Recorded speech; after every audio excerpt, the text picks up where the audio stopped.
"It's no good, Toad," called the Rat after him. "You'd better come back and sit down. You'll only get into trouble." But the Toad was off, and there was no holding him. He marched rapidly down the road, his stick over his shoulder, fuming and muttering to himself in his anger till he got near his front gate, when suddenly there popped up from behind the palings a long yellow ferret with a gun. "Who comes there?" said the ferret sharply. "Stuff and nonsense," said Toad very angrily. "What do you mean by talking like that to me? Come out of that at once, or I'll—" The ferret said never a word, but he brought his gun up to his shoulder. Toad prudently dropped flat in the road, and bang! A bullet whistled over his head.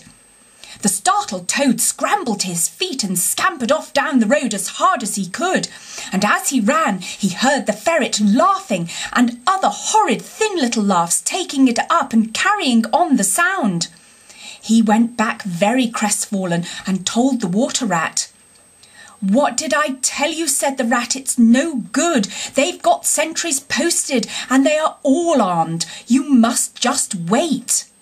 Still Toad was not inclined to give in all at once, so he got out the boat and set off rowing up the river to where the garden front of Toad Hall came down to the waterside.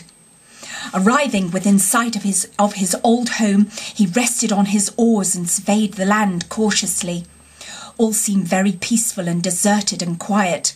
He could see the whole front of Toad Hall glowing in the evening sunshine, the pigeons settling by twos and threes along the straight line of the roof, the garden a blaze of flowers, the creek that led up to the boathouse, the little wooden bridge that crossed it, all tranquil, uninhabited, apparently waiting for his return. He would try the boathouse first, he thought. Very warily he paddled up to the mouth of the creek and was just passing under the bridge when, crash!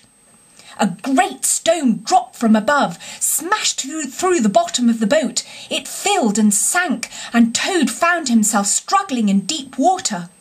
Looking up, he saw two stoats leaning over the parapet of the bridge and watching him with great glee. "It will be your head next time, Toady," they called out to him. The indignant Toad swam to shore, while the stoats laughed and laughed, supporting each other, and laughed again, till they nearly had two fits. That is, one fit each, of course. The Toad retraced his weary way on foot and related his disappointing experiences to the Water Rat once more. "Well, what did I tell you?" said the Rat very crossly. "And now look here, see what you've been and done. Lost me my boat that I was so fond of, that's what you've done, and simply ruined that nice suit of clothes that I lent you. Really, Toad, of all the trying animals, I wonder you managed to keep any friends at all." The Toad saw at once how wrongly and foolishly he had acted. He admitted his errors and wrong-headedness, and made a full apology to Rat for losing his boat and spoiling his clothes. And he wound up by saying, with that frank self-surrender which always disarmed his friends' criticism and won them back to his side, "Ratty, I see that I have been a headstrong and wilful Toad. Henceforth, believe me, I will be humble and submissive, and will take no action without your kind advice and full approval."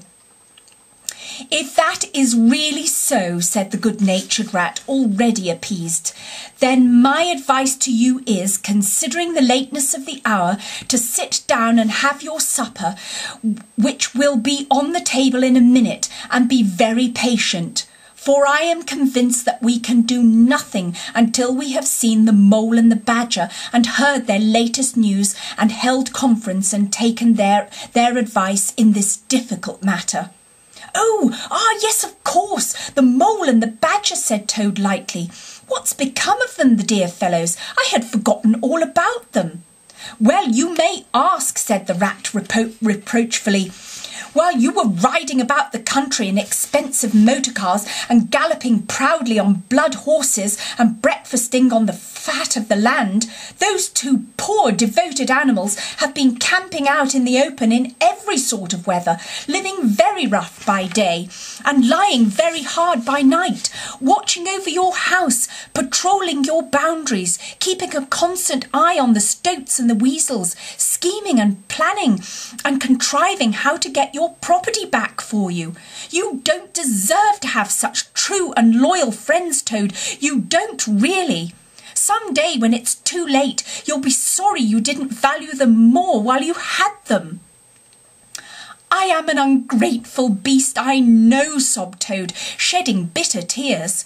Let me go out and find them, out into the cold, dark night, and share their hardships and try and prove by... Hold on a bit. Surely I heard the clink of dishes on a tray. Supper's here at last, hooray! Come on, Ratty. The rat remembered that poor Toad had been on prison fare for a considerable time, and that large allowances had therefore to be made. He followed him to the table accordingly, and hospitably encouraged him in his gallant efforts to make up for the past privations. They had just finished their meal and resumed their armchairs when there came a heavy knock at the door.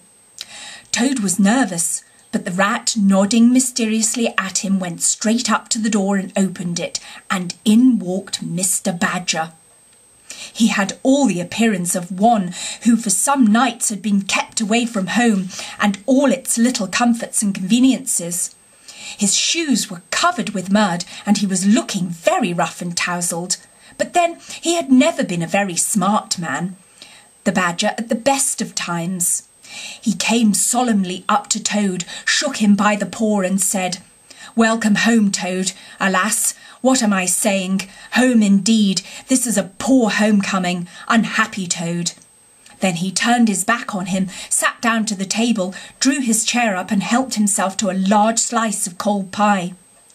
Toad was quite alarmed at this very serious and portentous style of greeting, but the rat whispered to him, "Never mind, don't take any notice and don't say anything to him just yet. He's always rather low and despondent when he's wanting his victuals. In half an hour's time he'll be quite a different animal." So they waited in silence, and presently there came another and lighter knock. The rat, with a nod to Toad, went to the door and ushered in the mole, very shabby and unwashed, with bits of hay and straw sticking to his fur. "Hooray! Here's old Toad!" cried the mole, his face beaming. "Fancy having you back again!" And he began to dance round him. "We never dreamt you would turn up so soon. Why, you must have managed to escape, you clever, ingenious, intelligent Toad." The rat, alarmed, pulled him by the elbow, but it was too late. Toad was puffing and swelling already. "Clever? Oh no," he said. "I'm not really clever according to my friends. I've only broken out of the strongest prison in England, that's all, and captured a railway train and escaped on it, that's all, and disguised myself and gone about the country humbugging everybody, that's all. Oh no, I'm a stupid arse, I am. I'll tell you once one or two of my little adventures, Mole, and you shall judge for yourself." "Well, well," said the mole, moving towards the supper table, "supposing you talk while I eat. Not a bite since breakfast. Oh my, and he sat down and helped himself liberally to cold beef and pickles. Toad straddled on the hearthrug, thrust his paw into his trouser pocket and pulled out a handful of silver. "Look at that," he cried, displaying it. "That's not so bad, is it, for a few minutes' work?